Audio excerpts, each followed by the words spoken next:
আমার ভাইরা, আমার বন্ধুরা, সাদ রাদিয়াল্লাহু তাআলা আনহু যুদ্ধের বাজার, বিবাহর বাজার ত্যাগ করে দিয়ে তিনি চলে গেলেন, নবীজির আহ্বানে চলে গেলেন যুদ্ধের ময়দানে।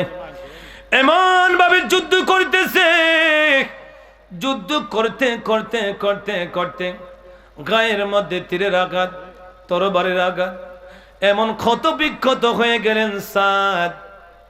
আল্লাহ রাস্তায় তিনি শহীদ হয়ে গেলেন। পরে ইন্না লিল্লাহি ওয়া ইন্না ইলাইহি রাজিউন। সাদ আল্লাহ রাস্তায় শহীদ হয়ে গেলেন।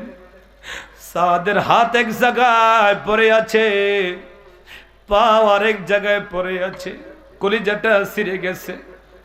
যুদ্ধের অবস্থা যখন স্বাভাবিক হয়েছেন, আমার নবী বলেন, সাহাবীরা রে, আমার সাহাবীদের লাশ দেখলে রে আমি নবীর কলিজা মানাইতে পারি না। তাড়াতাড়ি তোমরা কাফনের ব্যবস্থা করো, দাফনের ব্যবস্থা করো। কাফন দাফনের ব্যবস্থা করা শুরু হয়ে গেল। এক সাহাবী নবীজির কাছে চলে গেলেন, ইয়া রাসূলুল্লাহ, নবীজি গো, যেই সাদের জন্য আপনি বিবাহের দিন ধার্য ঠিক করেছেন, যেই সাদের জন্য আপনি মদিনার সুন্দর গুণবতী কন্যাকে ঠিক করলেন, ওই সাদ আপনার ডাকে সাড়া দিয়ে আল্লাহর রাস্তায় শহীদ হইয়া যায়। আমার নবীজি খবর পেয়ে চলে গেলেন, কই রে আমার সাদ, আমি একটু দেখতে চাই। এ যুবক, আজকে ইসলামের জন্য নিজের রক্ত ঝরাইতে হয় না, নিজের কলিজা ছিঁড়তে হয় না রে যুবক। কেমন ইসলাম আমরা পেয়েছি, সাহাবায়ে কেরামের আত্মত্যাগ কেমন, নবীর প্রেমে কেমন কোরবান হয়ে গেছেন। আমার নবী বললেন, কই রে আমার সাদ। আল্লাহর হাবিব যখন তার দেহর কাছে গিয়ে দাঁড়ালেন, আমার নবীজি সাদের লাশের দিকে তাকায়া বিনয়া বিনয়া নবী কান্না শুরু করে দিলেন। সাদের রে, আমি নবী তোমার জন্য মদিনার হুর ঠিক করেছি রে সাদ, মদিনার হুর পালায়া রে সাদ, আমি নবীর ডাকে সাড়া দিয়ে রে আল্লাহ রাস্তায় শহীদ হয়ে গেছে। আমার নবী বলেন, সাহাবীরা রে, আমার সহ্য হয় না, আমার সাদকে তাড়াতাড়ি কবরে নামায়া দে রে। আমি নবী আমার সাদকে দেখলে ধৈর্য ধারণ করতে পারি না, তাড়াতাড়ি সাদকে টাইনা নবী কবরের ভিতরে নামায়া দিলেন। নবী এত কান্না কানলেন, আমার সাদ আমি নবীর জন্য কোরবান হয়ে গেলেন, দ্বীনের জন্য কোরবান হয়ে গেলেন। ওই সাদকে যখন কবরে দেওয়া হলো, আল্লাহর নবী মুস্কি হাসি দিয়ে চেহারাটাকে ঘুরাইয়া নিলেন। আল্লাহু আকবার, মুস্কি হাসি, আল্লাহু আকবার, ইয়া রাসূলুল্লাহ জিন্দাবাদ। আমার নবী যে চেহারাটা ঘুরাইয়া নিলেন, মুস্কি হাসি দিলেন। সাহাবীরা বলেন, ইয়া রাসূলুল্লাহ, হে নবীজি গো, আপনি যেই সাদের জন্য এত কান্নাকাটি করলেন, এখন আবার মুস্কি হাসেন, চেহারাটা ঘুরাইয়া নিলেন। আমার নবী বলতেছেন, ও সাহাবীরা, ইন্নী আ'লামু মা লা তা'লামুন ওয়া ইন্নী আসমা'ু মা লা তাসমা'ুন। অপর হাদিস নবী বলে, ওয়া ইন্নী আরা মা লা তারাউনা, আমি নবী যা দেখি রে তোমরা তা দেখো না, আমি যা শুনতেছি তোমরা তা শোনো না। নবী গো, কি দেখতেছেন একটু বলেন না ইয়া রাসূলুল্লাহ। আল্লাহর নবী বলেন, সাহাবীরা রে, ও সাহাবীরা, আমার সাদ মদিনার সুন্দরী গুণবতী রূপবতী হুর পালায়া আমি নবীর ডাকে সাড়া দিয়ে ইসলামের জন্য কোরবান হয়ে চলে গেছে রে সাহাবীরা। মদিনার হুরের পরিবর্তে রে সাহাবীরা আমার আল্লাহ জান্নাতের 70টা হুর আমার সাদের কবরে পাঠায়া দিয়েছে।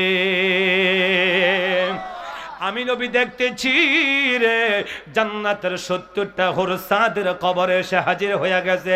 হুরদের আকৃতি এত সুন্দর জোরে, তাদের শরীরের ভিতরে রগগুলা দেখা যাচ্ছে, হাড্ডির ভিতরে মজকগুলা দেখা যাচ্ছে রে। এত সৌন্দর্যের হুর কবরে চলে এসেছে। আর প্রত্যেকটা হুর আমি নবীর কাছে দরখাস্ত করতেছে, ইয়া রাসূলুল্লাহ, নবীজি গো, যেই সাদ ইসলামের জন্য কোরবান হয়ে গেছে, আপনি নবীর জন্য কোরবান হয়ে গেছে, মদিনার হুর পালায়া আল্লাহর ডাকে সাড়া দিয়ে চলে এসেছে। নবী গো, আমি হুর চাই গো, সাদের সঙ্গে আমার বিবাহ পড়াইয়া দেন। দ্বিতীয় হুর একে কথা বলে, তৃতীয় জন একে কথা বলে। 70টা হুর এক আওয়াজে আমার কাছে বলতেছে, ইয়া রাসূলুল্লাহ, আপনার সাদকে আমি হুরের সঙ্গে বিবাহ দিয়া দেন। একটা জবান বন্ধ রাখবা না, মোহাব্বতের আওয়াজে বলো আল্লাহু আকবার। এবার সবাই সিল্লে বলো ইয়া রাসূলুল্লাহ। আমাদেরকে দুনিয়ার বুকে পাঠাইলেন কে? আমাদের হায়াতের মালিক কে? আমাদেরকে রিজিক দেয় কে? ও আমার যুবক ভাইয়েরা, ও আমার বৈরাগীর বন্ধুরা, যে আল্লাহ আমাদের হায়াতের মালিক, আল্লাহ আমাদের রিজিকের মালিক, আল্লাহ আমাদের ইজ্জতের মালিক, ওই আল্লাহর নাম আসতে হবে না জোরে হবে? আপনারা যে প্রায় অনেক মানুষ বসে আছেন, কিন্তু বাহিরে কিন্তু এটা বোঝা যাচ্ছে না। আমরা প্রমাণ করাইয়া দিব। তোমরা যারা রাস্তাঘাটে বাড়িতে এখন অপেক্ষা করতেছ, তোমরা তাড়াতাড়ি করে চলে আসো জান্নাতের বাগানের ভিতরে। এমন মোহব্বত একটা আওয়াজ দিতে হবে, বাবা শাহজালাল রহমতুল্লাহ আলাই ওনার নামের সংগঠন, কথা কোন ঠিক কিনা? ওনার নামের সংগঠন যেই মাহফিলে কোরআন থেকে আলোচনা করা হয়, লৌহে মাহফুজ থেকে ওই মাহফিলে ফয়জ বরকত আসতে থাকে। যেই মাহফিলে নবীর শান আলোচনা করা হয়, মদিনাতুল মুনাওয়ারা নবীর রওজা মুবারক থেকে ওই মাহফিলে ফয়জ বরকত আসতে শুরু করে। জোরে বলুন না সুবহান। যেই মাহফিলে আউলিয়া কেরামের শান বর্ণনা হয়, ওই মাহফিলে আউলিয়া কেরামের মাজার শরীফ থেকে ফয়জ বরকত আসতে শুরু করে। আজকে শাহজালাল রহমতুল্লাহি আলাইহি সংগঠনের বন্ধুরা, ও এলাকাবাসী, তোমাদের জীবনটা ধন্য হয়েছে। এমন একটা নামে তোমরা আয়োজন করেছ, দুনিয়াও বাদশাহ, আখিরাতেও বাদশাহ। ঠিক কিনা বলেন? শাহজালাল রহমতুল্লাহি আলাইহি আল্লাহু আকবারের ধ্বনি দিয়েছে। গুরু গোবিন্দের রাজার বিল্ডিং ফরে তছনছ হয়ে গেছে, মনে আছেন ইতিহাস? আমরা এমন একটা আওয়াজ দিব রে বন্ধু, যদিও আমাদের আওয়াজে বৈরাগী ওর বিল্ডিং ভাঙবে না, কিন্তু আমাদের বিশ্বাস আছে আমাদের আওয়াজের ধাক্কায় শয়তানের সিংহাসন ভেঙে যাবে। ঠিক কিনা? আমাদের আওয়াজের ধাক্কায় যেই মানুষটা কম্বলের নিচে, যেই মানুষটা তোষকের লেফের নিচে শুয়ে আছে, তার কলিজা গিয়ে ধাক্কা লাগবে। এমন ভাবে ধাক্কা লাগবে রে, লেপ তোষক ফেলে দিয়ে যেন ওই মানুষটা জান্নাতের বাগানে চলে আসে। ওই মানুষটাকে রাস্তাঘাটে, দোকানপাটে, বাড়ি ঘরে এখনো যারা অপেক্ষা করতেছে, আমরা একটু সহযোগিতা করব, এদেরকে নিয়ে আসবো। রাজি আছি না নাই? আমার পর্দার আড়ালের মা বোনেরা গো, কানটা লাগাইয়া শোনো গো মা, যদি তুমি তোমার ভাইকে, বাবাকে, বন্ধুকে, তুমি তোমার আত্মীয় স্বজনকে, পুরুষ যারা বাড়িতে আছে, এদেরকে যদি একটু বুঝাইয়া বলতে পারো, সুদূর ঢাকা থেকে শালম জেহাদি তোমাদের বৈরাগী গাঁও এসেছে, এত কষ্ট করে সারাদিন জার্নি করে এসেছে, কিছু তোমাদেরকে বলবে। আর তুমি যদি কম্বলের নিচে শুয়ে থাকো, তুমি যদি লেফের নিচে শুয়ে থাকো, কার কাছে হুজুর বর্ণনা দিবে? মাগো মা, যদি একটু বুঝাইয়া বলে আমার ভাইকে মাহফিলে পাঠাইতে পারো, ওই ভাই মাহফিলে আসলে যেই সওয়াব হবে গো মা, তোমার আমলনামায় সেই একে সওয়াব লেখা হইয়া যাবে। কথা কোন ঠিক কিনা? সেই জন্য আমার যুবক বন্ধুরা, মোহাব্বতের একটা আওয়াজ চাই, দিতে রাজি আছি না নাই? রাজি আছি না নাই? আমি বলবো, আপনারা আমার সঙ্গে তাকবীর দিবেন। নারায়ে তাকবীর। দূর মিয়া, আওয়াজ হয় নাকি? আমি একটা পরীক্ষা করব আপনাদেরকে। ও আমার যুবক ভাইয়েরা, আমার বন্ধুরা, আমাদের চেয়ারম্যান সাহেব না, আমাদের চেয়ারম্যান সাহেবের বরাবরে যারা আছেন, এই দিকে এক ভাগ, এই দিকে এক ভাগ, একটা ইমানিয়তের পরীক্ষা হবে। আপনারা চুপ থাকবেন, আপনারা আওয়াজ দিবেন, দেখি কার আওয়াজ কতটুকু। নারায়ে তাকবীর। এবার আপনারা চুপ থাকেন, আপনারা একটু আওয়াজ দিবেন, দেখি কোন পাশে যুবক বেশি। নারায়ে তাকবীর। এরা গোল্ডেনে প্লাস পেয়েছে, এরা এই প্লাস পেয়েছে। এবার আমরা সবাই যদি ভলিউমটা আরো বাড়াইয়া দেই, অসুবিধা হবে? অসুবিধা হবে? এবার সবাই দেখছেন লোকজন ঢুকতেছে, তাড়াতাড়ি আসো। এই সিন্নিওয়ালা কই? একটা সিন্নি খান যে এখানে যে ফানে রাখো। নারায়ে তাকবীর, নারায়ে রিসালাত, আহলে সুন্নাত ওয়াল জামাত, কোরআন সুন্নাহর আলো, কোরআন সুন্নাহর আলো, হায়াতুন নবীর আলো, নূর নবীজির আলো, দয়াল নবী যেখানে, নামাজ রোজা যেখানে। রাজি আছি না নাই? রাজি আছি না নাই? আল্লাহ কবুল করুক, আমিন বলেন। একটু হলো দেখবেন উপকার হইছে, একটু পরে প্রমাণ পাইবেন। কথা কোন ঠিক কিনা? দুরূদ শরীফ পড়ে আল্লাহুম্মা সাল্লি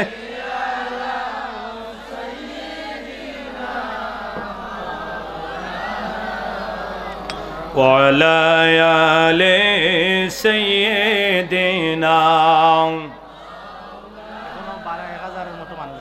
বাহিরে মানুষ আছে এখনো, ওই সিন্নিয়ালে সব চলে আসবে, আমি জানি তো। আমার বন্ধুরা, আমার ভাইয়েরা, ভূমিকার দিকে না গিয়ে আমি শেষ চেয়ারম্যান সাহেবকে উপস্থিত রেখে, নেতা কর্মীদেরকে হাজির রেখে, কমিটির ভাইদেরকে উপস্থিত রেখে আপনাদেরকে সামনে নিয়ে আলোচনাতে চলে যাচ্ছি। অসুবিধা হবে? অসুবিধা হবে? কিছু আমলের কথা বলবো, কিছু নবীর প্রেমের কথা বলবো, কিছু আমলের কথা বলবো, কিছু আখিরাতের কথা বলবো। রাজি আছি না নাই? একটু আগে যে দুরূদ শরীফ পড়েছেন, ও আমার বন্ধুরা, আমরা সবাই ইমানদার মুসলমান, কিন্তু দুরুদের আওয়াজটা বেশি একটা ভালো লাগে না। কেন লাগে না জানেননি? আমরা তো দুরুদ পড়তে মজা পাই না, ইবাদত করতে মজা পাই না, নামাজ পড়তে ভালো লাগে না, এই জন্য আমরা ইবাদতে মজা পাই না। কথা কোন ঠিক কিনা? ও যুব সমাজের ভাইয়েরা, জীবনে যা আমল করেছি আর করব, কোন আমলটা আল্লাহর দরবারে কবুল হয়েছে কেউ কি বলতে পারবেন? বলতে পারবেন? কেউ আমরা বলতে পারবো না কোন আমলটা কবুল হয়েছে আল্লাহর দরবারে। কিন্তু আমি শালম যেদি একটা থিওরি দিয়ে যাচ্ছি রে ভাই, কোন ইবাদতটা আল্লাহর দরবার কবুল হবে। হুজুর আমি কেমনে বুঝবো? হ্যাঁ, আপনি বুঝতে পারবেন যে ইবাদত করতে আপনার কাছে মহব্বত লাগে, যে ইবাদত করতে আপনার কাছে ভালো লাগে। আপনি যদি মনে করেন আমি কোরআন তেলাওয়াত করতেছি, কোরআন তেলাওয়াত আমি মজা পাইতেছি, আমি নামাজ পড়তেছি, নামাজ পড়তে আমার কাছে ভালো লাগে, আমি দুরূদ শরীফ পড়তেছি, আমার কাছে মহব্বত লাগে, যেই ইবাদতে মজা লাগবে, মহব্বত লাগবে, মায়া লাগবে, মনে মনে একটা চিন্তা রাখো, ওই ইবাদতটা মালিকের দরবারে সরাসরি কবুল হইয়া যাইতেছে।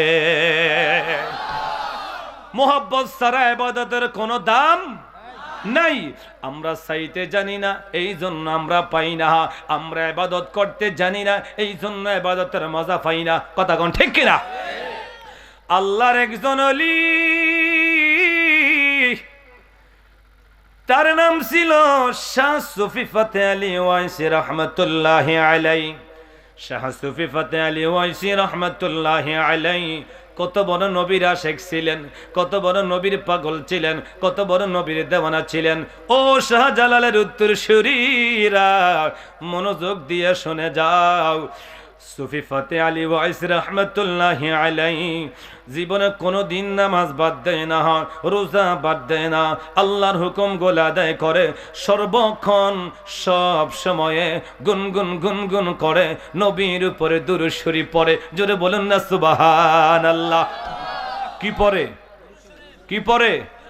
দুরূদ শরীফ পড়ে। আমার বন্ধুরে, একদিন দুরূদ শরীফ পড়তে পড়তে পড়তে পড়তে ভিতরে অন্তর একটা জিদ ধরলেন আর ডাক দিলেন, নবীজি ও মায়ের নবী গো, আমি তো সব সময় আপনার দুরূদ শরীফ পড়ি নবী গো, কিন্তু যার উপরে দুরূদ শরীফ পড়ি তাকে একবারও দেখলাম না। যার আমি পাগল, আমি যার জন্য দেওয়ানা, আমি যার আশেক, আমি যার জন্য পাগল, ওই নবীকে একবারও দেখলাম না। এই জীবনের মূল্য কি? এই জীবনের দাম কি? আমাদের সমাজে একটা কথা আছে রে, যাকে জীবনে দেখি নাই সে বড় সুন্দরী, ঠিক কিনা? যাকে জীবনে দেখি নাই সে বড় সুন্দরী, যার পাক জীবনে খাই নাই সে বড় রান্ধুনি। কথা কোন ঠিক কিনা?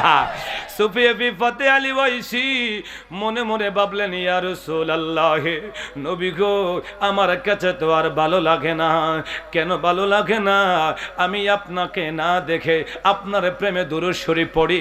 নবী গো, যদি একটা বার জীবনের জন্য পাইতাম আমার জীবনটা সার্থক হয়ে যাইত। মনের সঙ্গে নিজের নফসের সঙ্গে জিদ ধরে বললেন, যদি আজকে আমি নবী না দেখি, আমি নদীর পারে গিয়ে দাঁড়াইব।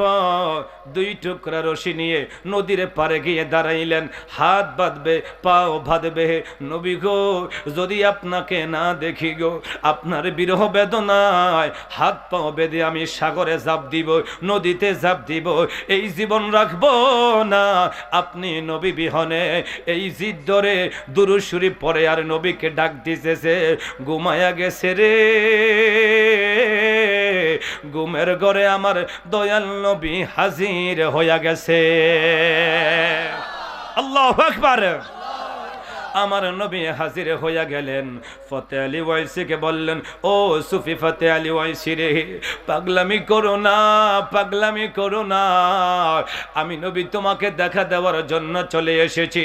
তুমি জানো নি আমার যে উম্মত আমার উপরে দুরূদ শরীফ পড়ে, ফেরেশতারা আমার কাছে নিয়ে পৌঁছায়া দেয়। আরেক হাদিসে এসেছে, নবী বলেন, আমি নবীর নিজ কান মুবারকের রওজা থেকে শুনি। জোরে বলেন না সুবহানাল্লাহ। আমার উম্মতের মধ্যে কয়েক প্রকারের উম্মত আছে। এমন উম্মত আছে যারা দুরূদ শরীফ পড়লে ফেরেশতারা আমার কাছে পৌঁছায়া দেয়। আরেক প্রকারের উম্মত আছে, এরা দুরূদ শরীফ পড়লে আমি নিজ কান মুবারকে শুনতে পাই, যার প্রেম যতটুকু। আরেক প্রকারের আশিক আছে, এরা দুরূদ শরীফ পড়লে রে আমি নবী নিজে এসে এদের সঙ্গে আমার দিদার দিয়া দে। পথে আলী রে, পাগলামি করো না, নদীর পারে আর দাঁড়াইয়া থাইকো না, বাড়িতে ফিরে চলে যাও। আমি তো এসেছি তোমাকে দেখা দিয়েছি নবী গো, আমি আপনাকে ছাড়া থাকতে পারবো না। নবীজি কথা দেন গো নবী, প্রত্যেক দিন আমি ফতে আলীর সঙ্গে দেখা দিতে হবে। আল্লাহ নবী বলেন, ও ফতে আলী ওয়াইসি, আমি নবী ওয়াদা দিয়া গেলাম প্রতি বছরে একবার আমি তোমার সঙ্গে দেখা দিব। বৈরাগী গায়ের মানুষেরা, বিশ্বনাথের মানুষেরা মদিনা যাইতে টাকা লাগে, ভিসা লাগে, পাসপোর্ট লাগে, পারমিশন লাগে। কথা কোন ঠিক না? কিন্তু বন্ধু মনে রাখবে, আমি যাইতে পারি না, গরিব মানুষ, টাকা লাগবে, ভিসা লাগবে, পাসপোর্ট লাগবে, কিন্তু আমার নবী আসতে পারমিশন লাগে না, নবী আসতে তো টাকা লাগে না, ভিসা লাগে না। তুমি যদি আশেকে রাসূল হও, নবীর আদর্শের সৈনিক হও, নবীর সুন্নতের তাবেদারি হও, নবীর প্রেম জীবনটাকে কোরবান করে দাও। তোমার বাঙ্গা ঘরে রে আমার মদিনার নবী আসতে পারে। বিশ্বাস আছে না নাই? হাত উঠে দেখাই আছে না নাই? নারায়ে তাকবীর, নারায়ে রিসালাত। আল্লাহ কবুল করুক, আমিন বলেন। ফতে আলী ওয়াইসি বাড়িতে চলে যাও। না নবী গো আমি যাব না, আমি যাব না। ফতে আলী রে যা যা, 6 মাস পর পরে একবারে দেখা দিব, বছরে 2 বার। নবী গো বাকি 6 মাস আমি কিভাবে থাকবো? বছরে একবারে দেখা দিবেন, বাকি 11টা মাস আমি কিভাবে থাকবো? ফতে আলীর পাগলামি করো না, বাড়িতে যাও, 6 মাস পর পরে দেখা দিব। নবী গো বাকি 5টা মাস আমি আপনাকে ছাড়া কিভাবে থাকবো? ফতে আলী রে 1 মাস পর পরে দেখা দিব। নবী গো বাকি 29 দিন আমি কিভাবে থাকবো? এর ফতে আলী তাহলে তুমি কি চাও, কি বলো? নবী গো আমি বলতে চাই, যখনই আমি আপনার নামের দুরূদ শরীফ পড়ব গো, তখনই আপনি মদিনার নবী, আমি ফতে আলীর সামনে থাকতে হবে। আল্লাহ নবী বলেন, ও সুফি ফতে আলী ওয়াইসি, যাও যাও, পারমিশন দিয়া দিলাম। যখনই তুমি আমাকে স্মরণ করবে, তুমি যখনই আমার উপরে দুরূদ শরীফ পড়বে, আমাকে স্মরণ করবে, সঙ্গে সঙ্গে আমার দিদার তোমার নসিব হয়ে যাবে। এই জন্য সুফি ফতে আলী ওয়াইসির জীবনে খুলে দেখবেন, ওনাকে রসুল্লামা বলা হয়। যখনই তিনি দুরূদ শরীফ পড়ে ইয়া রাসূলুল্লাহ বলে ডাক দিতেন, ঠিক অমনি ভাবে নবীর জিয়ারত ওনার নসিব হইয়া যাইত। আমরা যদি এমন ভাবে আশেক হইয়া দুরূদ শরীফ পড়তে পারি রে, মরার আগে একবার হলে ওই মদিনার নবীকে পাওয়া যাবে, কে যাবে না? আল্লাহুম্মা সাল্লি, মাশাআল্লাহ।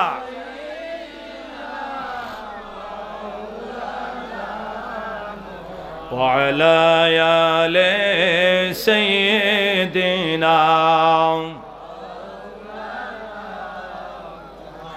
নবী গো তোমার ভালোবাসায় জীবনের খুনা জরে যায়। নবী গো তোমার ভালোবাসায় আল্লাহর ওলি হওয়া যায়। আল্লাহুম্মা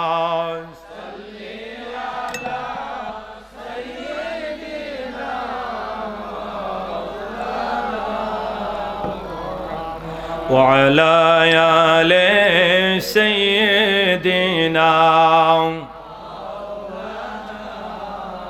আপনাদের কষ্ট হইতেছে? কষ্ট হইতেছে? একটু মোহাব্বতে জবানটা খোলে আমার সঙ্গে বলুন না, আউযু বিল্লাহি মিনাশ শাইতানির রাজীম, বিসমিল্লাহির রাহমানির রহিম।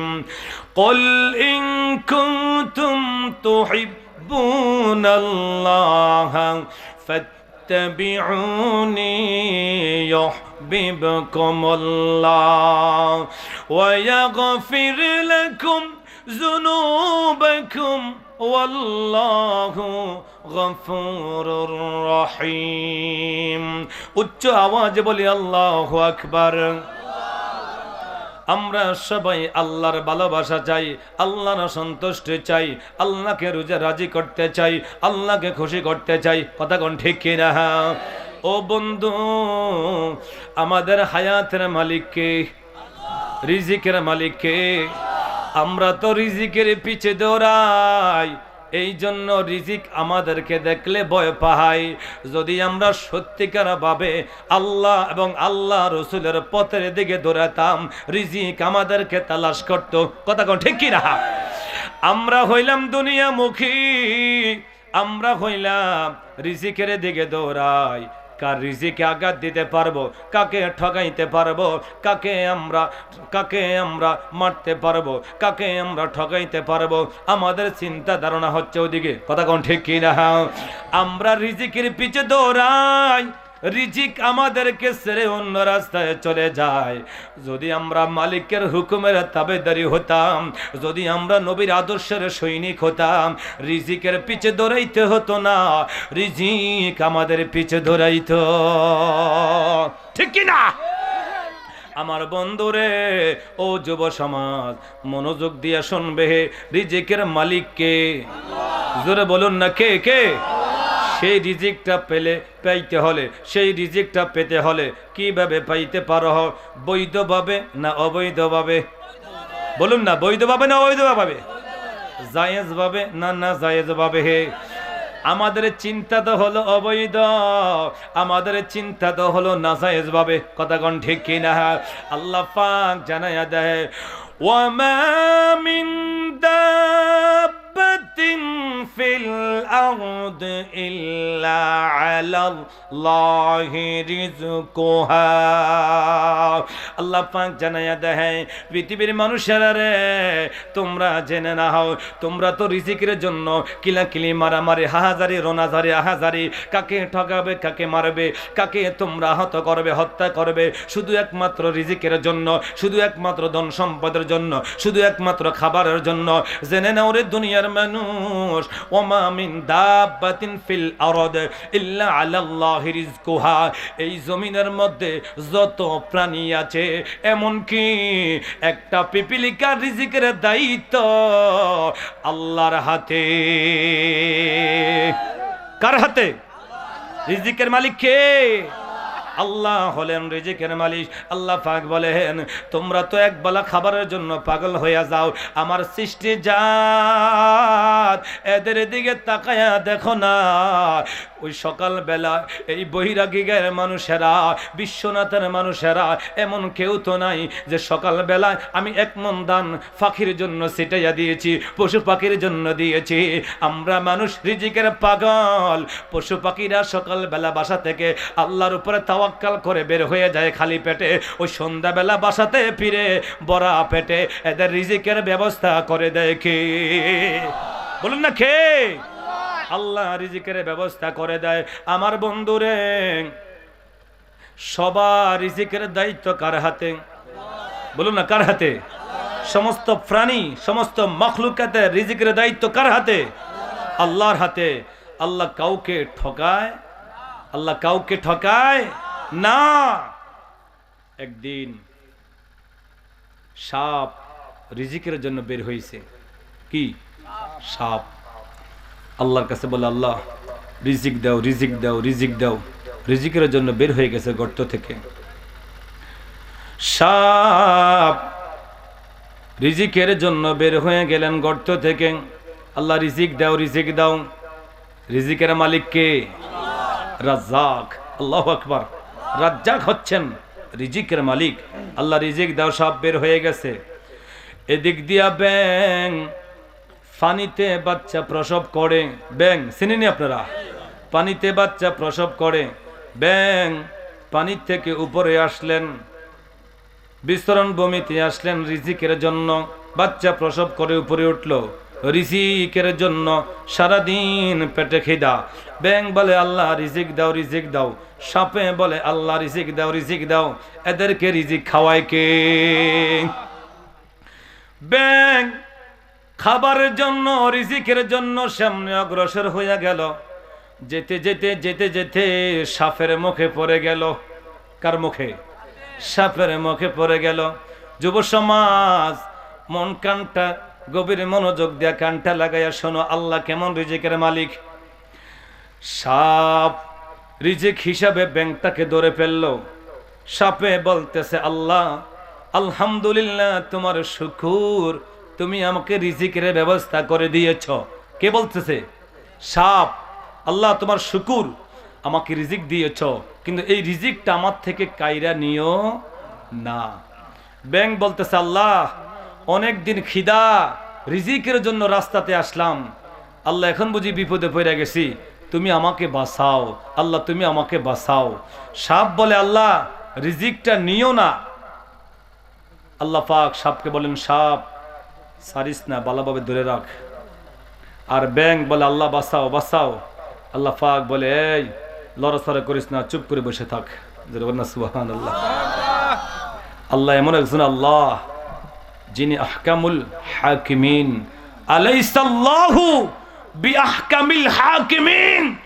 আল্লাহ কি সমস্ত বিচারকের বিচারক নয়? সমস্ত হাকিমের হাকিম কে? আল্লাহ। দুনিয়ার হাকিম বিচারক একজনকে ঠকাবে আর একজনকে জিতাবে, কথা কোন ঠিক কিনা? এক পক্ষে রায় দিবে আরেক পক্ষ বেজার হয়ে যাবে। এটাই দুনিয়ার বিচার বিভাগ। আল্লাহ এমন একজন হাকিম। সাপকে বলতেছে রিজিক পাইছ, এটা ছাড়িস না, ধরে রাখ। সাইরা দিলে কিন্তু রিজিক চলে যাবে। সাপ বলতেছে আল্লাহ বাঁচাও বাঁচাও। আল্লাহ পাক বলে লড়াচড়ি করিস না, চুপ করে থাক, তাহলে বাঁচতে পারবি। সুবহানাল্লাহ বলেন না।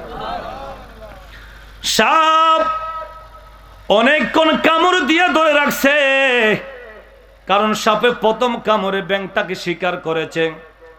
এবার আবার খেতে হলে দ্বিতীয় বাবার আরেকটা পজিশন নিতে হবে, ঠিক কিনা? কিন্তু ধরে রাখছে, সারে নাই। আল্লাহ বলেছে সারিস না, সারলে কিন্তু পাবি না। ব্যাঙটা অনেকক্ষণ চুপ করে বসে আছে, নড়াচড়া করে না। আল্লাহ পাক বলেছে নড়াচড়া করিস না, তাহলে বাঁচবি। আল্লাহ কেমন বিচারকের বিচারক। আল্লাহ কাউকে ঠকাবে না, কাউকে জিতাবে না। বন্ধুরে, সাপ অনেকক্ষণ আটকায় রাখছে, আর কতক্ষণ রাখা যায়? পেটও তো খিদা। এবার সাপ ছেড়ে দিয়ে যখন আবার ধরবে, ব্যাঙ এত জোরে একটা লাফ মেরেছে, প্যান্ডেলের এই মাথা থেকে ওই মাথায় চলে গেছে। সাপে কয় আল্লাহ কি করলা? ব্যাঙে কয় আল্লাহ তোমার শুকরিয়া। সাপে বলে আল্লাহ কি করলা? এটা আল্লাহকে বলছি না ছাড়িস না। ব্যাঙে বলে আল্লাহ তোমার শুকরিয়া। আল্লাহ কয় হ্যাঁ শুকরিয়া তো করবি, বলিস না, বলছি লড়াচড়া করিস না, তাহলে বাঁচবি। আচ্ছা বলেন তো, সাপও আল্লাহকে দোষারোপ করতে পারে নাই, ব্যাঙও আল্লাহকে দোষারোপ করতে পারে নাই। সাপকে বলে তুই ছাড়লি কেন? ছাড়ার কারণে তো ব্যাঙটা চলে গেছে, কথা কোন ঠিক কিনা? আর ব্যাঙরে বলেছে তুই চুপ করে থাকলে বাঁচতে পারবি। অনেকক্ষণ চুপ করে আসিল। সাপ মনে করেছিল মরে গেছে, আরেকটা থাবা আমি তাকে গিলে ফেলবো। যখন থাবা দিতে গেছে আবার এক টক্কা চলে গেছে। এখন উভয়জন নিজেদের কারণে কেউ বেঁচেছে, নিজের কারণে কেউ রিজিক হারাইছে। কিন্তু আলাইসাল্লাহু বিআহকামিল হাকিমিন। আল্লাহ তো কাউকে ঠকায় নাই, কথা কোন ঠিক কিনা? তাহলে রিজিক কিভাবে আসলো আর কিভাবে গেল? আমাদের কর্মের দোষের কারণে আমরা রিজিক থেকে বঞ্চিত হচ্ছি, কথা কোন ঠিক কিনা? আমার ভাইরা, আমার বন্ধুরা, বাবারে মনোযোগ আকর্ষণ করে বলছি। এই আয়াতে কারিমা তেলাওয়াত করেছি, তার আগেই উপমাটা দিয়েছি। এই কারণে আল্লাহ পাক কোরআনুল কারীমের মধ্যে জানাইয়া দেয়, ও জগতের মানুষেরা রে, সবাই আমাকে ডাকে, আমার কাছে চায়, আমাকে খুশি করতে চায়, আমাকে রাজি করতে চায়। আদম থেকে শুরু করে ঈসা নবী পর্যন্ত। আর এমন নবী আছে নিজের জীবনটা কোরবান করে দিয়েছে আমি আল্লাহর খুশির জন্য, কথা কোন ঠিক কিনা? এমন নবী ছেলে পর্যন্ত আল্লাহ রাস্তা কোরবান করতে রাজি হয়ে গেছে। কার খুশির জন্য? বলুন না কার? আল্লাহর খুশির জন্য। আল্লাহ পাক বলেন সবাই আমাকে চেয়েছে, সবাই আমার খুশি চেয়েছে। আমি আল্লাহ এমন একজন পয়গম্বরকে দুনিয়ার বুকে পাঠাইয়া দিয়েছি, আখরি পয়গম্বরকে। আমি আল্লাহ আমার বন্ধুর মাধ্যমে স্যাটিসফাই করব। কে আমার বন্ধুকে ভালোবাসবে, কে আমার বন্ধুকে মহব্বত করবে? আমাকে ভালোবাসতে হলে শর্ত লাগাইয়া দিলেন, আগে আমার বন্ধুকে ভালোবাসো। বন্ধুর পথ অবলম্বন করো, আমার নবীর ইত্তেবা করো। এই জন্য আল্লাহ জানাইয়া দিলেন, কুল, হে নবী আপনি বলে দেন, জানাইয়া দেন, ইন কুনতুম তুহিব্বুনাল্লাহ, যদি তোমরা আমি আল্লাহর ভালোবাসা চাও, আমার মহব্বত চাও, আমাকে পেতে চাও, আমার সন্তুষ্টি চাও, আমি আল্লাহর রেজামন্দি হাসিল করতে চাও, ফাত্তাবিউনি, আমার নবীর ইত্তেবা করো, নবীর ইত্তেবা করো, নবীর অনুসরণ করো, নবীর অনুকরণ করো, নবীকে ভালোবাসো। নবীকে ভালোবাসলে ইউহিব্বুকুমুল্লাহ, আমার আল্লাহ তোমাদেরকে ভালোবাসবে। ঘোষণা কার? বলুন না কার? বলে আল্লাহকে আমরা পেতে চাই কার মাধ্যমে? নবীর মাধ্যমে। কথা কোন ঠিক কি না? আল্লাহ আমাদেরকে দেখায়া দিলেন আমাকে পেতে হলে আমার বন্ধুর মাধ্যমে আসতে হবে। আল্লাহ কিভাবে? বলে আমার বন্ধুর ইত্তেবা করতে হবে, অনুসরণ অনুকরণ করতে হবে, বন্ধুর আদর্শে জীবন গঠন করতে হবে। আমার বন্ধু যেভাবে বলেছে নামাজ পড়ো, এইভাবে নামাজ পড়তে হবে। বন্ধু যেভাবে বলেছেন রোজা রাখো, এইভাবে রোজা রাখতে হবে। বন্ধু যেভাবে বলেছেন ব্যবসা করো, ওইভাবে ব্যবসা করতে হবে। বন্ধু যেভাবে বলেছেন নিজের জীবন গঠন করো, ওইভাবে জীবন গঠন করতে হবে। তাহলে বন্ধুর আদর্শে আসলে, বন্ধুর মহব্বতে আসলে আমি আল্লাহর মহব্বত হয়ে যাবে। কথা বলেন ঠিক কি না? তাহলে নবীর মহব্বত কিভাবে আসবেন, নবীর মহব্বত কিভাবে পাবেন? আগে নবীকে চিনো, আগে নবীকে মানো, আগে নবীকে ফলো করো। আমার বন্ধুরে, সাহাবায়ে কেরাম আল্লাহর নবীর জন্য কেমন ভালোবাসা দিয়েছেন, মন উজাড় করে দিয়েছেন, নবীকে কেমন ভাবে চিনেছেন। এ যুব সমাজ একটু মনোযোগ দিয়ে শোনো রে যুব সমাজ, সাহাবায়ে কেরামের আদর্শটা কেমন একটু দেখো, ফলো করো। নবীর একজন সাহাবী ছিলেন যার নাম ছিল হযরতে সাদ রাদিয়াল্লাহু তাআলা আনহু। হযরতে সাদ রাদিয়াল্লাহু তাআলা আনহু ইসলাম ধর্ম গ্রহণ করার আগে, এখনো ইসলাম ধর্ম গ্রহণ করে নাই, এখনো মুসলমান হয় নাই। একদিন নবীর কাছে আসলেন, এসে বলতেছেন, ইয়া রাসূলুল্লাহ, ওগো মায়ার নবী, দয়ার নবী, আপনি তো ইসলামের নবী, আপনি তো আল্লাহর নবী।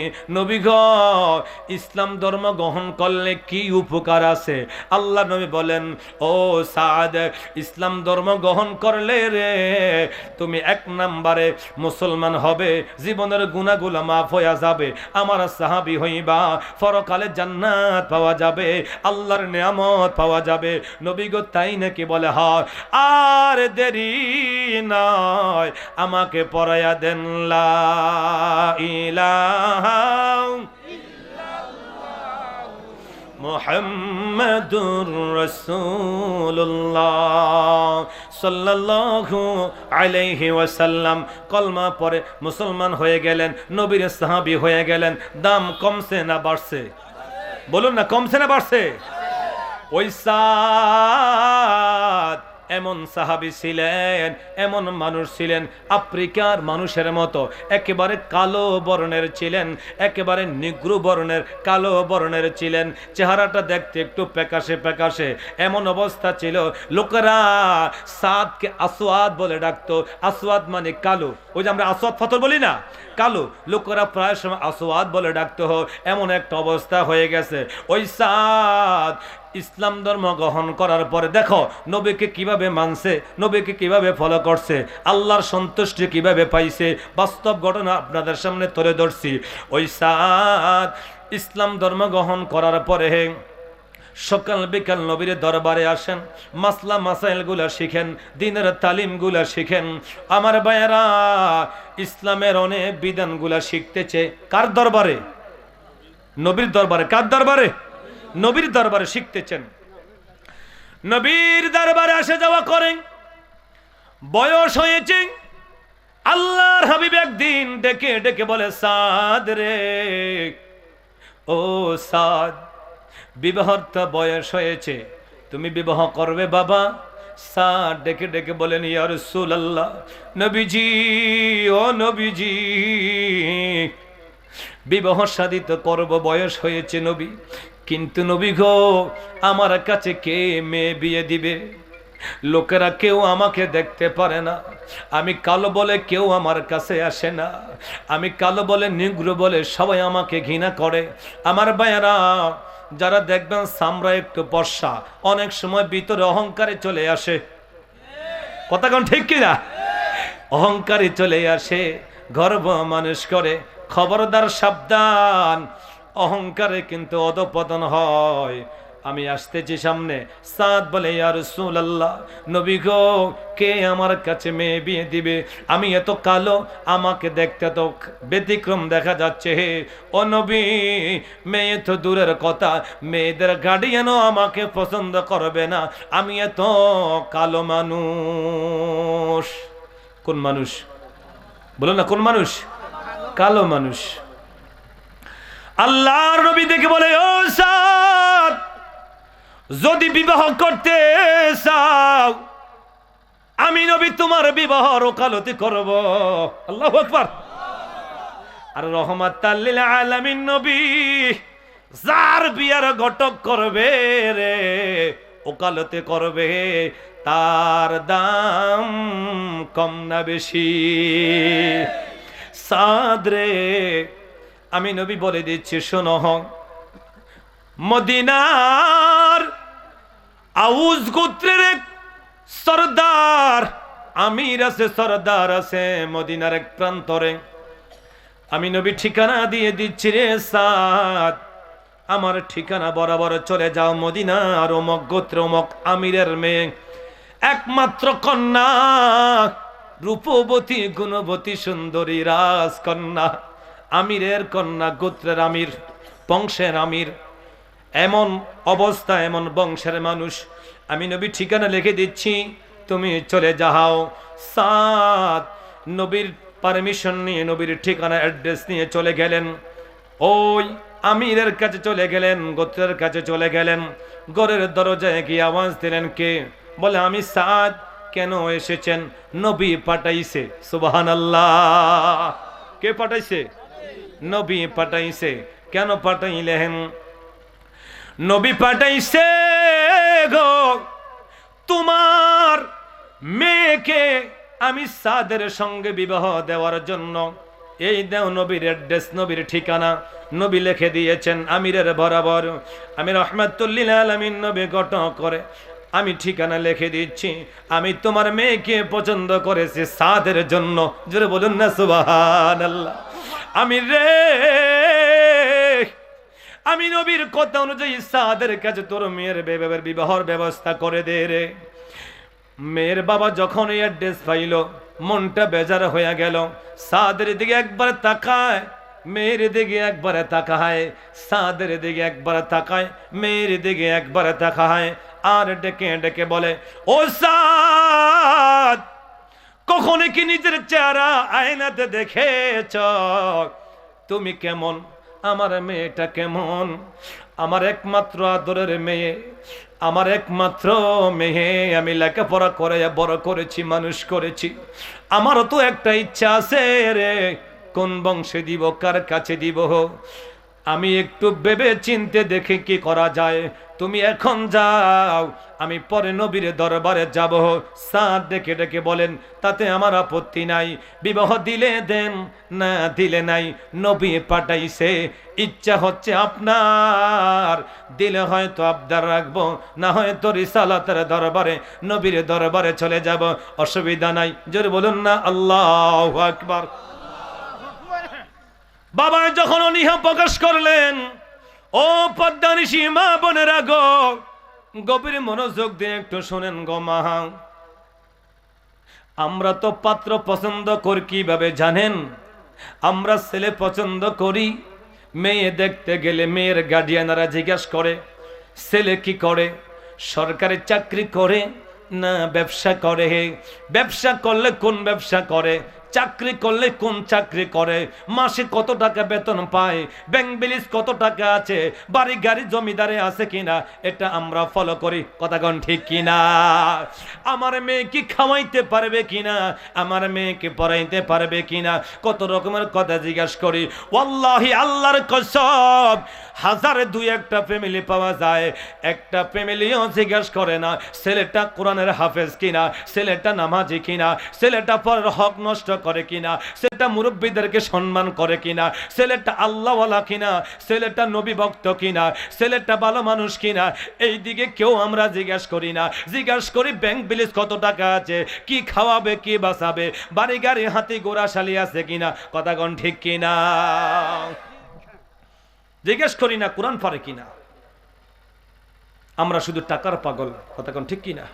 সম্পদের পাগল, টাকার পাগল। ওই মেয়ের বাবা যখন অনীহা প্রকাশ করলেন, মেয়েটা ঘরের ভিতরে থেকে আওয়াজ পেয়েছে বাবা কার সঙ্গে কথা বলে, এসে যখন ঘটনা দেখলেন, জানলেন, শুনলেন, নবী পাঠাইছে। জোরে কোন কে পাঠাইছে? নবী পাঠাইছে। এই এলাকার বিশ্বনাথের এমপি যদি বৈরাগী গাওয়ার কোনো একটা পরিবারকে তলব করে, কোনো একটা বিষয়ে বা কোনো একটা জিনিস চায়, আপনারা তো গোড়া এলাকাবাসী পাগল হয়ে যাবেন, দেওয়ানা হয়ে যাবেন। আর এমপি বা মন্ত্রী মহোদয় আমাদের এলাকা আসে বা আমাদের কাছে এই জিনিসটা চায়, কিভাবে রাখা যায়, কিভাবে দেওয়া যায়, সব মানুষ মিলে পাগল হয়ে যাবে মন্ত্রীর আবদার রাখার জন্য। কথা কোন ঠিক কিনা? নবী পাঠাইছে। মেয়েটা ডেকে ডেকে বলে, বাবা গো, ও বাবা, নবী যখন পাঠাইছে আপত্তি কইর না, আপত্তি কইর না। বাবা গো, নবীর মনটা কিভাবে তুমি বেজার করবে, আল্লাহর নবীর মনে কিভাবে তুমি কষ্ট দিবে গো বাবা। আমাকে তুমি লেখাপড়া করেছ, মানুষ করেছ, আমাকে এত সুন্দরী তুমি মনে করেছ, বাবা গো তুমি আমার জন্য এত ভবিষ্যতের চিন্তা করো। জেনে নাও, জেনে নাও, রাহমাতুল লিল আলামিন নবী যেই বিবাহর ঘটক হয়ে যেই বিবাহর ওকালতি নবী করবে, আমি মেয়ে ওই বিবাহতে রাজি হয়ে গেলাম। আল্লাহু আকবার। আমি রাজি হয়ে গেলাম গো বাবা, তুমি রাজি হয়ে যাও। মেয়ের বাবা, আচ্ছা মেয়ে রাজি হয়ে গেছে, বাবা রাজি না হয়ে কি পারবে? বাবা রাজি হয়ে গেলেন। এবার বাবা ডেকে ডেকে বলতেছে, ও সাদ, টাকা চেনি, আমার মেয়ের মোহরানা দিতে পারবানি, বিবাহর বাজার করতে পারবিনি? বলে এক টাকাও নাই, দিলে দেন, না দিলে নাই। নবী পাঠাইছে। আল্লাহু আকবার বলুন না। কে পাঠাইছে? নবীর কথার দাম কম না বেশি? বলুন না, কম না বেশি? নবী পাঠাইছে, দিলে দেন, না দিলে নাই। মেয়ের বাবা কিছু টাকা দিয়ে সাদের কাছে দিয়ে বলেন, সাদ রে, বড় আদরের কন্যা আমার, বড় আদরের মেয়ে আমার, আমি একমাত্র বুঝি আমার মেয়ে আমার কত আদরের। এই নেও কিছু টাকা দিলাম, আমার মেয়ের মোহরানা দিও, কিছু বাজার করে নিয়ে আইসো, আমার মেয়েকে দামি একটা শাড়ি দিও। সাদ দৌড়াইয়া নবীর দরবারে চলে গেলেন। ইয়া রাসূলুল্লাহ, প্রস্তাব তো গ্রহণ করা হয়েছে। আল্লাহর নবী সাহাবীদেরকে ডাকলেন, ও সাহাবীরা, কে আছো রে? সাদের বিবাহের জন্য দিন ধার্য করব, তোমরা যদি কেউ পারো সাদকে বিবাহ করাবো। কেউ পারবে নি সাদের বিবাহের জন্য কিছু দান করতে? সুবহানাল্লাহ। সাহাবীরা যার যার অনুযায়ী দান করলেন। নবী বলেন, সাদ রে, দৌড়াইয়া মদিনার মার্কেটে যাও, কিছু বাজার সদাই করে নিয়ে আসো, আর মোহরানা দিয়ে দিও। সাদ দৌড়াইয়া মদিনার বাজারে চলে গেলেন। মদিনার বাজারে গেলেন, বিবাহর বাজার করবে, বিবাহর মার্কেট করবে। মদিনার মার্কেটে চলে গেলেন। মদিনার মার্কেটে যখন গেলেন, এদিক দিয়া আমার নবী যুদ্ধের ময়দানে রওনা দিয়া চলে গেলেন। কে জানি গো ঘোষণা দিয়ে যায়, ও মদিনার ব্যবসায়ীকেরা রে, কার জন্য বেঁচে থাকবি রে, কার জন্য দোকানদারি করবি রে? দিনের নবীজি উহুদের ময়দানে চলে গেলেন, আল্লাহর হাবিব উহুদের ময়দানে চলে গেলেন, ধর্মের জন্য চলে গেলেন। কার জন্য তোমরা বেঁচে থাকবে রে? এই আওয়াজ যখন সাদের কানে চলে আসলো, সাদ দাঁড়ায়া গেলেন। হায়রে, যেই নবীজি আমার বিবাহর ঘটক হয়েছেন, ওকালতি করবে, সেই নবী যুদ্ধের ময়দানে চলে গেলেন। আমি সাদ বিবাহর বাজার করব কিভাবে? নিজকে নিজে প্রশ্ন করলেন আর বুঝ দিলেন। মন রে ও মন, নবী চলে গেলেন যুদ্ধের বাজার, যুদ্ধের ময়দানে। আমি বিবাহর বাজার করব কার জন্য রে? নিজেরকে নিজে বুঝ দিয়ে সাদ বলেন, যা হবার হবে, আমি বিবাহর বাজার করব না, যুদ্ধের বাজার করব। একটা ঢাল নিয়ে তরবারি কিনে সাদ যুদ্ধের ময়দানে রওনা হয়ে গেলেন। আর বলতেছে, ইয়া রাসূলুল্লাহ, ইয়া হাবিবাল্লাহ, ইয়া রাসূলুল্লাহ, জোরে লা, ইয়া রাসূলুল্লাহ, লা, ইয়া রাসূলুল্লাহ, আপনারি নূরের ঝলক লাগিয়া কবরের আযাব যাবে গোছলিয়া। আপনারি নূরের ঝলক লাগিয়া কবরের আযাব যাবে গোছলিয়া। দয়া যে করে দিয়েও গো দেখা, দয়া যে করে দিয়েন গো দেখা। ইয়া রাসূলুল্লাহ, বল্লাহ, ইয়া রাসূলুল্লাহ, বল্লাহ, ইয়া রাসূলুল্লাহ। মুনকার নকির আসিয়া সওয়াল করবে বসায়া, দিও গো নবীজি পর্দা উঠায়া। বলেন না ইয়া রাসূলুল্লাহ। মুনকার নকির আসিয়া সওয়াল করবে বসায়া, দিও গো নবীজি পর্দা উঠায়া। করিব সালাম কদম সুমিয়া, করিব সালাম কদম সুমিয়া। ইয়া রাসূলুল্লাহ, বল্লাহ, ইয়া রাসূলুল্লাহ, বল্লাহ, ইয়া রাসূলুল্লাহ। শুনেছি হাদিসে দেখিলে আপনাকে জীবনের গুনাহ জড়িয়ে পড়ে, ঠিক কিনা? নবী দেখতে চাই কিনা? শুনেছি হাদিসে দেখিলে আপনাকে জীবনের গুনাহ জড়িয়ে পড়ে।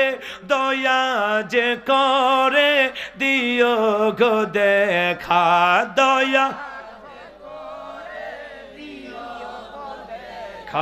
ইয়া রাসূলুল্লাহ, বিবাল্লাহ, ইয়া রাসূলুল্লাহ,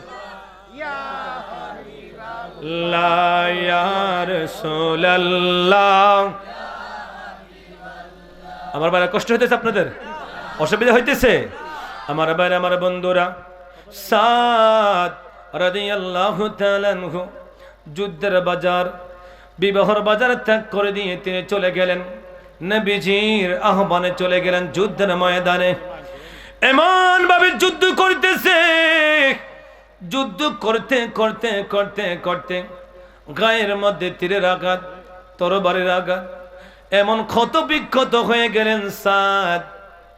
আল্লাহ রাস্তায় তিনি শহীদ হয়ে গেলেন। পরে ইন্না লিল্লাহি ওয়া ইন্না ইলাইহি রাজিউন। সাদ আল্লাহ রাস্তায় শহীদ হয়ে গেলেন। সাদের হাত এক জায়গায় পড়ে আছে, পা আরেক জায়গায় পড়ে আছে, কলিজাটা ছিঁড়ে গেছে। যুদ্ধের অবস্থা যখন স্বাভাবিক হয়েছেন, আমার নবী বলেন, সাহাবীরা রে, আমার সাহাবীদের লাশ দেখলে রে আমি নবীর কলিজা মানাইতে পারি না, তাড়াতাড়ি তোমরা কাফনের ব্যবস্থা করো, দাফনের ব্যবস্থা করো। কাফন দাফনের ব্যবস্থা করা শুরু হয়ে গেল। এক সাহাবী নবীজির কাছে চলে গেলেন, ইয়া রাসূলুল্লাহ, নবীজি গো, যেই সাদের জন্য আপনি বিবাহের দিন ধার্য ঠিক করেছেন, যেই সাদের জন্য আপনি মদিনার সুন্দর গুণবতী কন্যাকে ঠিক করলেন, ওই সাদ আপনার ডাকে সাড়া দিয়ে আল্লাহর রাস্তায় শহীদ হইয়া যায়। আমার নবীজি খবর পেয়ে চলে গেলেন, কইরে আমার সাদ আমি একটু দেখতে চাই। এ যুবক, আজকে ইসলামের জন্য নিজের রক্ত ঝরাইতে হয় না, নিজের কলিজা চিরতে হয় না রে যুবক। কেমন ইসলাম আমরা পেয়েছি, সাহাবায়ে কেরামের আত্মত্যাগ কেমন, নবীর প্রেমে কেমন কোরবান হয়ে গেছেন। আমার নবী বললেন, কই রে আমার সাদ। আল্লাহর হাবিব যখন তার দেহর কাছে গিয়ে দাঁড়ালেন, আমার নবীজি সাদের লাশের দিকে তাকায়া বিনয়া বিনয়া নবী কান্না শুরু করে দিলেন, সাদে রে, আমি নবী তোমার জন্য মদিনার হুর ঠিক করেছি রে সাদ, মদিনার হুর পালায়া রে সাদ, আমি নবীর ডাকে সাড়া দিয়ে রে আল্লাহ রাস্তায় শহীদ হয়ে গেছে। আমার নবী বলেন, সাহাবীরা রে, আমার সহ্য হয় না, আমার সাদকে তাড়াতাড়ি কবরে নামায়া দে রে। আমি নবী আমার সাদকে দেখলে ধৈর্য ধারণ করতে পারি না, তাড়াতাড়ি সাদকে টাইনা নবী কবরের ভিতরে নামায়া দিলেন। নবী এত কান্না কানলেন, আমার সাদ আমি নবীর জন্য কোরবান হয়ে গেলেন, দ্বীনের জন্য কোরবান হয়ে গেলেন। ওই সাদকে যখন কবরে দেওয়া হলো, আল্লাহর নবী মুস্কি হাসি দিয়ে চেহারাটাকে ঘুরাইয়া নিলেন। আল্লাহু আকবার, মুস্কি হাসি, আল্লাহু আকবার, ইয়া রাসূলুল্লাহ জিন্দাবাদ। আমার নবীজি চেহারাটা ঘুরাইয়া নিলেন, মুস্কি হাসি দিলেন। সাহাবীরা বলেন, ইয়া রাসূলুল্লাহ, হে নবীজি গো, আপনি যেই সাদের জন্য এত কান্নাকাটি করলেন, এখন আবার মুস্কি হাসেন, চেহারাটা ঘুরাইয়া নিলেন। আমার নবী বলতেছেন, ও সাহাবীরা, ইন্নী আ'লামু মা লা তা'লামুন ওয়া ইন্নী আসমা'ু মা লা তাসমা'ুন। অপর হাদিস নবী বলে, ওয়া ইন্নী আরা মা লা তারাউনা, আমি নবী যা দেখি রে তোমরা তা দেখো না, আমি যা শুনতেছি তোমরা তা শোনো না। নবী গো কি দেখতেছেন একটু বলেন না ইয়া রাসূলুল্লাহ। আল্লাহর নবী বলেন, সাহাবীরা রে, ও সাহাবীরা, আমার সাদ মদিনার সুন্দরী গুণবতী রূপবতী হুর পালায়া আমি নবীর ডাকে সাড়া দিয়ে ইসলামের জন্য কোরবান হয়ে চলে গেছে রে সাহাবীরা। মদিনার হুরের পরিবর্তে রে সাহাবীরা আমার আল্লাহ জান্নাতের 70টা হুর আমার সাদের কবরে পাঠায়া দিয়েছে। আমি নবী দেখতেছি রে জান্নাতের 70টা হুর সাদের কবরে এসে হাজির হয়ে গেছে। হুরদের আকৃতি এত সুন্দর জোরে, তাদের শরীরের ভিতরে রগগুলা দেখা যাচ্ছে, হাড্ডির ভিতরে মজকগুলা দেখা যাচ্ছে রে। এত সৌন্দর্যের হুর কবরে চলে এসেছে। আর প্রত্যেকটা হুর আমি নবীর কাছে দরখাস্ত করতেছে, ইয়া রাসূলুল্লাহ, নবীজি গো, যেই সাদ ইসলামের জন্য কোরবান হয়ে গেছে, আপনি নবীর জন্য কোরবান হয়ে গেছে, মদিনার হুর পালায়া আল্লাহর ডাকে সাড়া দিয়ে চলে এসেছে। নবী গো, আমি হুর চাই গো, সাদের সঙ্গে আমার বিবাহ পড়াইয়া দেন। দ্বিতীয় হুর একে কথা বলে, তৃতীয় জন একে কথা বলে। 70টা হুর এক আওয়াজে আমার কাছে বলতেছে, ইয়া রাসূলুল্লাহ, আপনার সাদকে আমি হুরের সঙ্গে বিবাহ দিয়া দেন। জোরে বলেন আল্লাহু আকবার। সাহাবীদের আত্মত্যাগ কেমন, সাহাবীদের ভালোবাসা কেমন, সাহাবীদের জীবনে কেমন আমার ভাইয়েরা। সেই সাদ মদিনার হুর পালায়া চলে গেলেন। আল্লাহ পাক তাকে নিয়ামত কম দিয়েছে না বেশি দিয়েছে? বলুন না, কম দিয়েছে না বেশি দিয়েছে? সেই নবীর আদর্শের সৈনিক আমরা হতে হবে। কথা বলেন ঠিক কি না?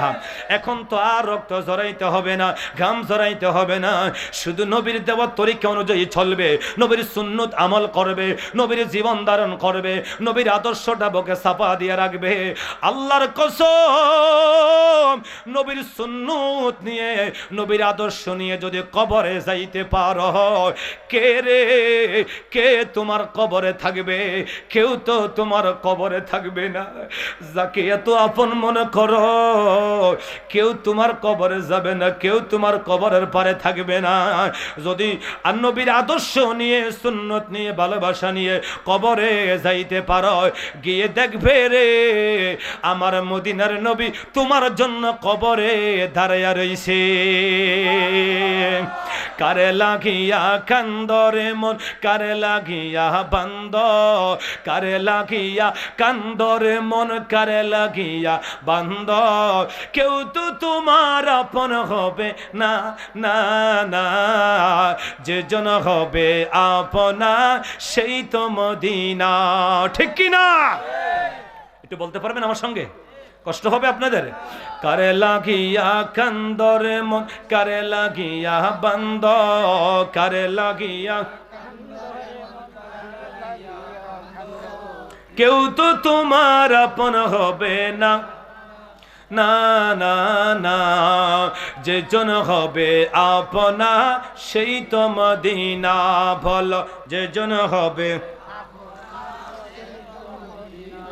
আপন কে? আমার নবী। বলুন না, আপন কে? আর যদি বলেন আপন কে? আমি বলবো যেজন হবে আপনা, আপনারা বলবেন সেই তো মদিনা। রাজি আছি না? কি ঘুমাইতেছে আপনাদের? যেজন হবে আপনা, মাশাআল্লাহ, এই যুবকরা বলতেছে, পিছনে ভাইরা, যেজন হবে আপনা। আরে শাহজালালের সংগঠনে তো আসতে বললে হয় নাকি? কথা কোন ঠিক কি না? বলুন, যেজন হবে আপনা। এবার সবাই, কারে লাগিয়া কান্দরে মন, কারে লাগিয়া বান্দ, কারে লাগিয়া কান, কেউ তো তোমার আপন হবে না, না না, যে জন হবে আপনা। বলো, যে জন হবে। এই দুনিয়ার আপন যারা আজকে আছে কালকে নাই, দয়ার নবী মায়ের নবী আপন সদায়, আপন সদায়। ঠিক কি না? এমন দয়াল নবী আর আসবে না, যে জন হবে আপনা সেই তো মদিনা। বলো, যে জন হবে আপনা। কারে লাগিয়া কান্দরে মন, কারে লাগিয়া বান্দ, কারে লাগিয়া, মাশাআল্লাহ। কেউ তো তোমার আপন হবে না, না না, যে জন হবে আপনা। নিজের জন্য দয়ারে নবী মায়ারে নবী, নিজের জন্য দয়ালে নবী একটুও কান্দে নাই, সারা জীবন কেঁদেছিলেন উম্মতের মায়ায়। ঠিক কি না? নিজের জন্য দয়ারে নবী একটুও কান্দে নাই, সারা জীবন কেঁদেছিলেন উম্মতের মায়ায়, সারা জীবন কেঁদেছিলেন উম্মতের মায়ায়। এখনো কাঁদেন গো নবী, এখনো কাঁদেন গো নবী সোনার মদিনায়, যে জন হবে আপনা। বলো, যে জন হবে, কারে লাগিয়া কান্দরে মন, কারে লাগিয়া বান্দ, কারে লাগিয়া কেউ তো তোমার আপন হবে না, না না, যে জন হবে আপনা। কথা কোন ঠিক কিনা? জোরে কোন না ঠিক কিনা? এবার সবাই বলেন, কবর হাসর পুলসে রাতে কোনো আপন পাবে না, যে জন পাবে সে জন হবে শাহে মদিনা, শাহে মদিনা। উম্মতের কষ্ট নবী সইতে পারে না, উম্মতের কষ্ট নবী সইতে পারে না, যে জন হবে আপনা। বলো যে জন হবে, সেই নবীর ভালোবাসার কথা মনে আছে না নাই? জোরে বলুন না, আছে না নাই? সিলেটের ভাইয়েরা, বিশ্বনাথের ভাইয়েরা, বৈরাগীর ভাইয়েরা, একটু গভীর মনোযোগ দিয়ে বুঝেন। এবার একটু আমলের কথা বলবো, আমাদের আমলটা কেমন হবে। আল্লাহর নবী সাহাবায়ে কেরামদেরকে নিয়া দ্বীনের কথা বলতেছেন, আমলের কথা বলতেছেন, আখিরাতের কথা নবী বলতেছেন। সাহাবায়ে কেরামদেরকে নিয়ে আল্লাহর হাবিব দ্বীনের কথা বলতেছেন, আমলের কথা বলতেছেন। কার আমল কেমন হবে, কার পরকালটা কেমন হবে, নবী সেই ব্যাপারে একটু আলোচনা করতেছেন। সেই মজলিস থেকে আবু বকর সিদ্দিক রাদিয়াল্লাহু তাআলা দাঁড়িয়ে বললেন, ইয়া রাসূলুল্লাহ, নবীজি গো, ও মায়ার নবী, দয়ার নবী, হুজুর, আমার জীবনে যত আমল আমি করেছি, নবী গো, আমার জীবনের যত আমল রয়েছে, আমার কাছে সবচাইতে দুইটা আমল সবচাইতে বেশি প্রিয়। জোরে বলুন না সুবহানাল্লাহ। কয়টা আমল বলুন না, কয়টা আমল? নবী গো, দুইটা আমল আমার কাছে সবচাইতে বেশি প্রিয়। সে আমলের বিনিময়ে গো নবী, পরকালে আমি কি আপনাকে পাবো? জোরে বলুন না সুবহানাল্লাহ। আল্লাহ নবী বলেন, আবু বকর, কি এমন তোমার আমল রয়েছে একটু বলো, আমি নবী শুনতে চাই। নবীজি, জীবনে যত আমল করেছি, দুইটা আমল সবচাইতে বেশি প্রিয়। একটা আমল হইল গো নবী, আপনি নবীর নূরানি আনোয়ার চেহারার দিকে তাকিয়ে থাকা। বলুন আল্লাহু আকবার। ইয়া রাসূলুল্লাহ বলেন না। আবু বকর সিদ্দিক বলেন, ইয়া রাসূলুল্লাহ, আমার প্রথম আমল হচ্ছে নবী গো আপনার নূরানি চেহারার দিকে তাকিয়ে থাকা। আল্লাহু আকবার। নবীর চেহারা কেমন? যে চেহারা দেখলে জাহান্নাম হারাম হয়ে যায়, যে চেহারা দেখলে আল্লাহর জান্নাত ওয়াজিব হয়ে যায়। কথা বলেন ঠিক কি না? আবু বকর সিদ্দিক বলেন, হুজুর, আমার এক নম্বর আমল হচ্ছে আপনার চেহারার আনোয়ারের দিকে তাকিয়ে থাকা। যেটা বলেন না সুবহানাল্লাহ। নবী গো, দ্বিতীয় প্রকারের আমল হইল গো নবী, ইয়া রাসূলুল্লাহ, আমার আয়েশা সিদ্দিকাকে আপনি নবীর সঙ্গে বিবাহ পড়াইয়া দেওয়া। কেন গো নবীজি? আমি তো আপনার সঙ্গে বাহ্যিক খেদমত গুলা করি, বিভিন্ন জায়গাতে চলে যাই, আপনার অভ্যন্তরীণ কিছু খেদমতের প্রয়োজন আছে, না জানি এগুলা ত্রুটি বিচ্ছুতি হয়ে যায়। এই জন্য বাপ বেটি মিলে আপনার খেদমতে জীবন কোরবান করতে রাজি গো নবী। আমি আপনার বাহ্যিক খেদমত গুলা করব, বাহিরের খেদমত আমার আয়েশা সিদ্দিকাকে আপনার সঙ্গে বিবাহ দেওয়ার হচ্ছে। আপনার অভ্যন্তরীণ যত খেদমত আছে আমার আয়েশা করবে। আল্লাহু আকবার। ও আমার সিলেটের ভাইয়েরা, মনোযোগ দিয়ে শোনো। মা আয়েশা সিদ্দিকা বলতেছেন, ও দুনিয়ার মানুষেরা, তোমাদের জন্য একটা সূর্য উদিত হয়, আমি আয়েশার জন্য দুইটা সূর্য উদিত হয়। আল্লাহু আকবার। কয়টা সূর্য? দুইটা সূর্য উদিত হয়। পৃথিবীর মানুষেরা রে, তোমাদের জন্য একটা সূর্য উদিত হয় প্রত্যেক দিন সকালবেলা। পূর্ব আকাশে একটা সূর্য উদিত হয়, পশ্চিম আকাশে অস্তমিত চলে যায়। আমি আয়েশার জন্য প্রত্যেক দিন দুইটা সূর্য উদিত হয়, একটা দিনের বেলা আর একটা রাত্রি বেলা। মাগো মা, ও মা আয়েশা সিদ্দিকা, আপনার আরেকটা সূর্যকে একটু বলেন না। বলে একটা সূর্য দিনের বেলা উদিত হয়, আবার সন্ধ্যা অস্তমিত চলে যায়। আরেকটা সূর্য এশার নামাজের পরে মসজিদ নববী থেকে আমি আয়েশা সিদ্দিকার ঘরে উদিত হয়। সে সূর্যটা হলো রে আমার দয়াল নবী মুস্তাফা। আল্লাহু আকবার বলুন না। মা আয়েশা সিদ্দিকাকে নবীর খেদমতে দিয়ে দিলেন, হুজুর দুইটা আমল আমার সবচাইতে বেশি প্রিয়, এই দুইটার বিনিময়কে আমি আপনাকে পাবো না। আল্লাহর হাবিব বলেছেন, আবু বকর, আবু বকর রে, তোমার ইজ্জত কত তুমি জানো নি? আল্লাহর হাবিব বলেছেন, আফদালুন নাস বাদাল আম্বিয়া হুয়া আবু বকর সিদ্দিক। সমস্ত নবীদের পরে, সমস্ত মানুষের আগে যার মর্যাদা আল্লাহর দরবারে বেশি, সে হলো আমার আবু বকর সিদ্দিক। আল্লাহু আকবার। আল্লাহ নবী বলেন, আবু বকর রে, আমাকে পাবে মানে কি? আল্লাহ পাক তোমাকে জান্নাতের 1 নাম্বার সার্টিফিকেট দিয়ে দিলেন। আল্লাহু আকবার। আবু বকর সিদ্দিক বসে গেলেন, হযরত ওমর রাদিয়াল্লাহু তাআলা দাঁড়িয়ে গেলেন। নবীজি গো, আমার দুইটা আমল জীবনের সবচাইতে বেশি প্রিয়, এই দুইটা আমলের বিনিময়ে কি আমি আপনাকে পাবো না? নবী বলেন, ওমর, কোন দুইটা আমল তোমার সবচাইতে বেশি প্রিয় একটু বলো, আমি নবী শুনতে চাই। হুজুর, 1 নাম্বার আমল হইল গো নবীজি, আমি ওমর চাই ন্যায় বিচার প্রতিষ্ঠার জন্য চাবুক মারতে। জোরে কোন কি মারতে? চাবুক মারবো ন্যায় বিচার প্রতিষ্ঠার জন্য, ইনসাফ প্রতিষ্ঠার জন্য, আদর্শ সমাজ গঠনের জন্য আমি ওমর চাবুক মারবো। 2 নাম্বার আমল গো নবীজি, আমি ওমর চাই সিরাপাটা জামা কাপড় গায়ে দিয়ে গরিবী হাওলাতে চলাফেরা করতে। আল্লাহু আকবার। বৈরাগী গাঁওয়ের মানুষেরা, বিশ্বনাথের মানুষেরা তোমাদের কাছে মেসেজ দিয়ে যাচ্ছে যে ওমর অদ্য পৃথিবীর শাসক ছিল, কথা কোন ঠিক কিনা?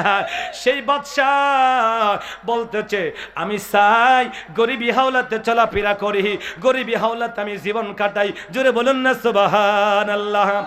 আল্লাহ নবী বলেছেন, লাউ কানা নাবিয়্যা বা'দা ওমর, আমার পরে যদি আল্লাহ কাউকে নবী বানাইতো, আমার ওমরকে আল্লাহ নবী বানায়া দিত।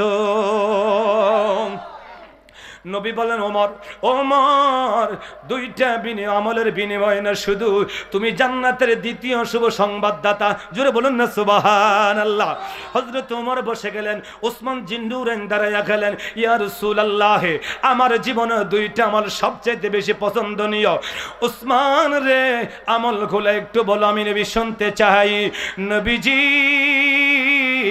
1 নাম্বার আমল হলো বেশি বেশি বেশি বেশি কোরআন তেলাওয়াত করা। জোরে বলুন না সুবহানাল্লাহ। কি করা? বলুন না কি আমল? এখন কি আমাদের কোরআন তেলাওয়াত আছে? মা বোনদের কোরআন তেলাওয়াত আছে? নাই। এখন ঘরে ঘরে শুধু ওই যে হিন্দুদের কালচার, স্টার জলসার নামে আল্লাহর গজব মুসলমানের ঘরে ঘরে এখন পাওয়া যায়, কথা কোন ঠিক কিনা? আগে মা বোনেরা সকাল সন্ধ্যা কোরআন তেলাওয়াত করতো, এখন আর কোরআন তেলাওয়াত নাই। এখন আর পুরুষের রুজিতে বরকত নাই, এখন ঘরে শান্তি নাই, ঘরে রহমত বরকত নাই।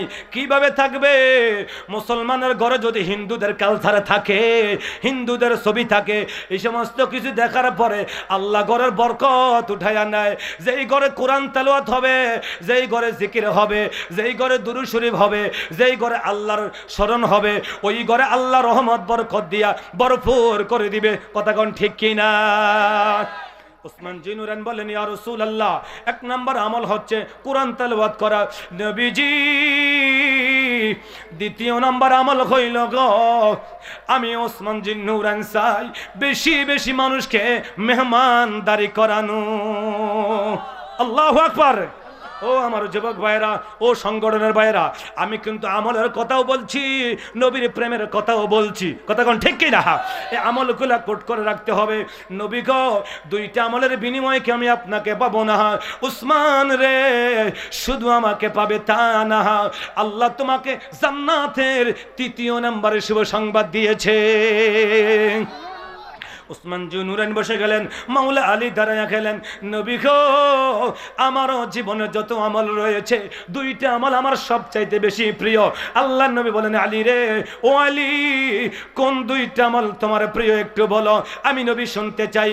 হুজুর এক নম্বর আমল হইল গো নবীজি, আমি আলী চাই রোজা রেখে আপনি নবীর সঙ্গে জিহাদের ময়দানে গিয়ে ইসলামের জন্য শত্রুর বিপক্ষে জিহাদ করা, যুদ্ধ করা। জোরে বলুন না সুবহানাল্লাহ।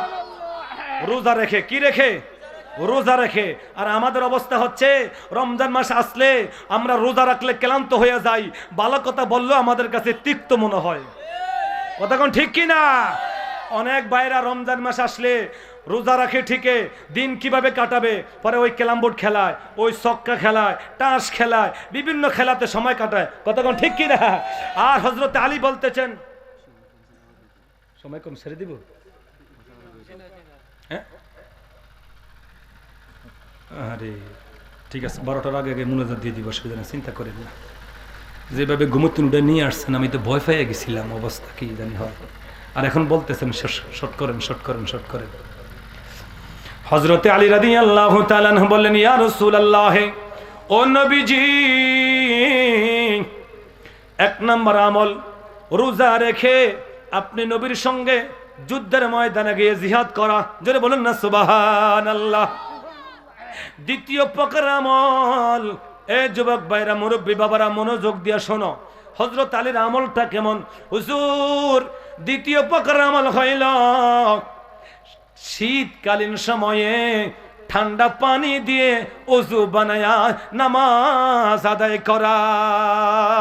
আল্লাহু আকবার। এখন আমাদের দেশের যুবকরা, আমার দেশের মুসল্লিরা, আমার দেশের নামাজিদের কি অবস্থা? হযরত আলীর সুন্নত কোথায়, আমরা চলছি কোথায়? কথা কোন ঠিক কিনা? নবী গো এই দুইটা আমলের বিনিময়ে কি আমি আপনাকে পাবো না? নবী বলেন, হ্যাঁ অবশ্যই তুমি আমাকে পাবে। শুধু তা না আলী রে, ও আলী, আল্লাহ জান্নাতের শুভ সংবাদদাতার মধ্যে তুমি হইলে ৪র্থ নাম্বার। আল্লাহু আকবার বলেন না। সাহাবাই কেরামের জীবনে আমল কি কম ছিল? সাহাবাই কেরামের জীবনে আমল কম ছিল? তারপরও তো তারা আমল বাদ দেয় না। নামাজকে ছাড়ে নাই, রোজা ছাড়ে নাই, কোরআন তেলাওয়াত ছাড়ে নাই, জিহাদকে ছাড়ে নাই, আমল বাদ দেয় নাই। নবীর ভালোবাসা কলিজা ভরপুর ছিল, আমল ও জীবন বাস্তবে কাটাইয়া দিল। কথা কোন ঠিক কিনা? আমার অবস্থা কি হবে? আমাদের অবস্থা কি হবে? কোথায় গেল নবীর প্রেম? কোথায় গেল আমাদের আমলগুলা? কোথায় গেল আমাদের ধর্মের রীতিগুলা? কথা কোন ঠিক কিনা?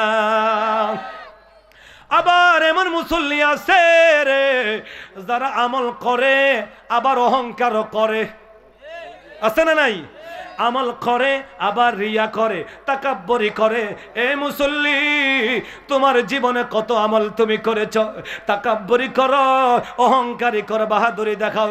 তুমি কি জানো যিনি খাদেমে রাসূল হযরতে আনাস ইবনে মালিক রাদিয়াল্লাহু তাআলা আনহু 10টি বছর নবীর খেদমতে কাটাইয়া দিলেন, নবীর ঘরে ছিলেন, নবীর খাদেম হযরতে আনাস রাদিয়াল্লাহু তাআলা আনহু জীবনের শেষ বেলায় এসে নবীকে ডেকে ডেকে বলেন, নবীজি 10টা বছর আপনার খেদমতে কাটাইয়া দিলাম গো নবী, আপনার সঙ্গে আমল করেছি, নামাজ পড়েছি, জিহাদের ময়দানে গেছি। নবী গো আমার এই হাত দিয়ে আপনাকে ওযুর পানি এনে দিয়েছি, আপনার মৌজা মুবারক পরাইয়া দিয়েছি, আবার খুলে দিয়েছি। নবী গো আপনার খেদমত আমি আনজাম দিয়েছি 10টা বছর। তারপরেও ভয় হয় কিয়ামতের ময়দানে আমি আনাসের কি অবস্থা হবে। হুজুর কিয়ামতের ময়দানে আমার ভয় হয়, আমার জানি কি অবস্থা হবে। নবী গো এই আমল দিয়া তো আমি আল্লাহর দরবারে পার হতে পারবো না। নবীজি আমি আনাস চাই কিয়ামতের ময়দানে আপনি নবীজি আমি আনাসের জন্য সুপারিশ করবেননি। আল্লাহু আকবার। নবীর সাহাবী, নবীর খাদেম, নবীর খেদমত করেছে, জীবনে আমল কম করে নাই। আকাশের তারকা সমতুল্য নবী বলেছে, তারপরেও হাসরের ময়দানে বলে নবী ছাড়া কোনো উপায়, বলুন না কোনো উপায়, নবী ছাড়া উপায় আছে? কোনো উপায় নাই। নবী গো আমাকে সুপারিশ করবেননি? আল্লাহর হাবিব বলেন, ও আনাস যাও যাও, কথা দিলাম কিয়ামতের ময়দানে আমি নবী তোমাকে সুপারিশ করব। আল্লাহু আকবার। আনাস এবার আবার প্রশ্ন করলেন, নবী গো কিয়ামতের ময়দানে আমি আপনাকে কোথায় পাবো? নবী বললেন, ও আনাস আমাকে পাবে তুমি মিজানের পাল্লায়। নবীজি এই জায়গাতে যদি আপনাকে না পাই, আমার নবী বললেন আমাকে পাবে হাউজে কাউসারের কিনারায়। নবী গো ওই জায়গাতে যদি আপনাকে না পাই, এরে আনাস আমাকে পাবে ফুলসেরাতের কিনারায়। নবী গো ওই জায়গাতে যদি আপনাকে না পাই, আনাস রে এখনো আমাকে চিনতে পারো নাই রে আনাস। কিয়ামতের ময়দানে আমি নবী এই তিন জায়গাতে থাকবো, কোনো একটা জায়গাতে আমাকে পাবে। নবী গো তিন জায়গাতে যদি আপনার উম্মত বিপদে পড়ে যায়, আপনি নবী একা কিভাবে সম্ভব হবে রক্ষা করবেন? আনাস রে এখনো আমাকে চেনো নাই, বুঝো নাই, মহান আল্লাহ ওয়াদা দিয়েছে নবীজি আপনাকে জিজ্ঞাসা করা ছাড়া একটা উম্মত জাহান্নামে দিব না। আল্লাহু আকবার বলুন না। সেই নবীর সুপারিশ আমরা চাই কিনা? বলুন না চাই কিনা? কারা কারা চাই হাত উঠায়া দেখাই।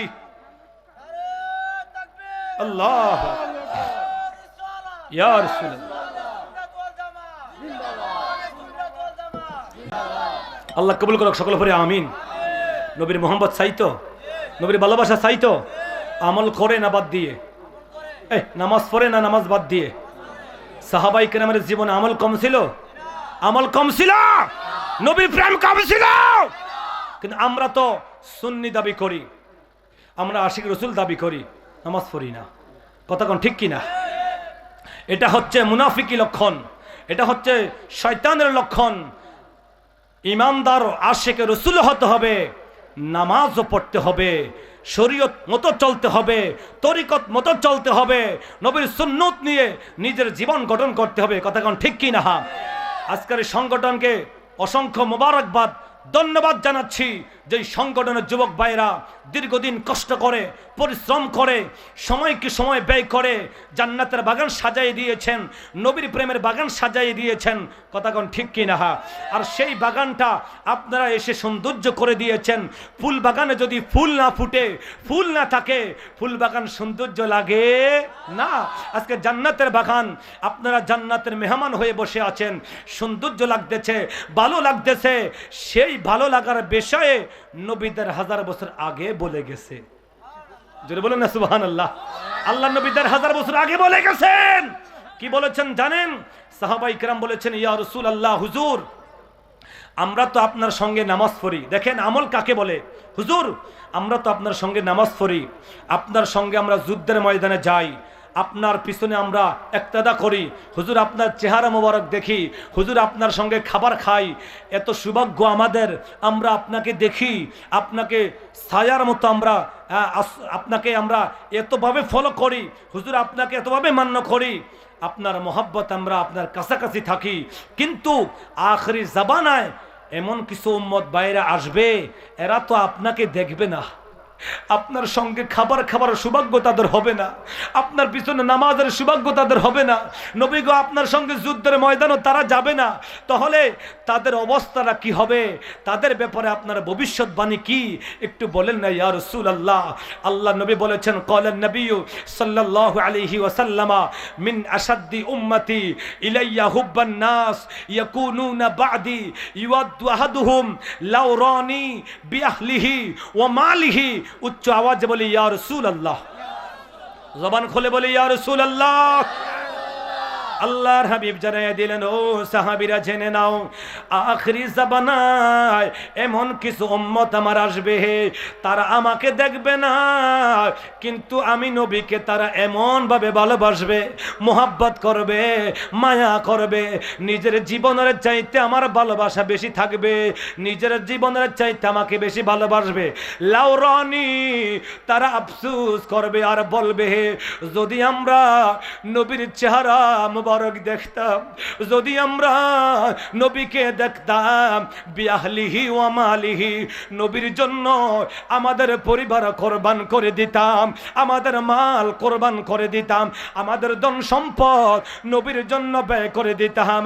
ও শাহজালাল সংগঠনের যুবক ভাইয়েরা রে, যেই আয়োজন তোমরা করেছ, এলাকাবাসী নিয়া যেই জান্নাতের বাগান সাজাইছ, নবী তো তোমাদের ব্যাপারে হাদিস বলে গেছে, তোমরা নবীকে ভালোবাসবে, তোমরা নবীকে মহাব্বত করবে, তোমরা নবীর পক্ষে দাঁড়িয়ে যাবে, নবীর জন্য তোমাদের মাল খরচ করবে, নবীর জন্য তোমাদের জান খরচ করবে, নবীর জন্য তোমাদের গর্জিয়ান দিয়া উঠবে। আজকে এই দেশের মধ্যে যখন নবীর বিপক্ষে কথা হয়, ইসলামের বিপক্ষে কথা হয়, নবীর চরিত্র নিয়ে আঘাত দেওয়া হয়, হাজার হাজার যুবক দাঁড়াইয়া যায় নবীজির পক্ষে। কথা কোন ঠিক কি না? আমার এই দেশের মধ্যে আমাকে নিয়ে কথা বলো, আমাকে নিয়ে মন্তব্য করো, আমার অসুবিধা নাই, কিন্তু খবরদার, সাবধান, আমার নবীকে নিয়ে আঘাত দেওয়া যাবে না, নবীকে নিয়ে সমালোচনা করা যাবে না, আমার ধর্ম নিয়ে আঘাত দেওয়া যাবে না, আমার কোরআন নিয়ে কথা বলা যাবে না। যাই না রাখো, যাই না রাখো, এক ইমাম হুসাইন চলে গেছে, লক্ষ কোটি কোটি ইমাম হুসাইন এখনো আছে।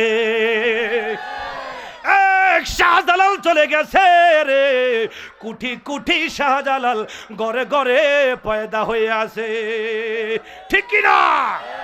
আমরা সেই নবীর জন্য জীবন দিব, দান কোরবান দিব, মাল কোরবান দিব। যখনই ডাকবে শাহজালালের সংগঠনের ভাইয়েরা, তাদের ডাকে সাড়া দিব। রাজি আছি না নাই? বলেন না আছি না নাই? আল্লাহ কবুল করুক, আমিন বলেন।